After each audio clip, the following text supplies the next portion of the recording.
ክሪቲካል ጉዳይ ቤት ሰው የሚስተካየው ቤት ክራይ ነው።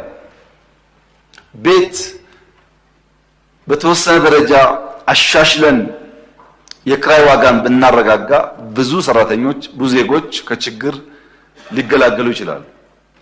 ሶስተኛ ትራንስፖርት ታስታውሳላችሁ የጋዝ ፕሮጀክት ስናስጀምር በአዲስ አበባ ውስጥ በጋዝ የሚሰሩ ባሶች በመጠቀም ዋጋን ቀንሳለን ብለን ነበር።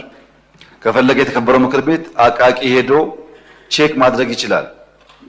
የነበሩን ባሶች ኢንጂን አውርደን የጋዝ ኢንጂን አምጥተን አዳዲስ በጋዝ የሚሰሩ ባሶች እያመረትን ነው። ሂደቱ ከባድ ነው። በቂ ሙያተኛ ስላልነበረ የተዘጋጀ ፋብሪካ ስላልነበረ አንድ ባስ ከነበረበት ነዳጅ ወደ ጋዝ መቀየር የሚወስደው ጊዜ ቀላል አይደለም። ያም ሆኖ ግን በሚቀጥሉ 6 ወራት ብዙዎቹን ጨርሰን በሚቀጥለው ዓመት ቢያንስ አዲስ አበባ ላይ ከዚያ ደግሞ ቀስ ቀስ ይያል ወደ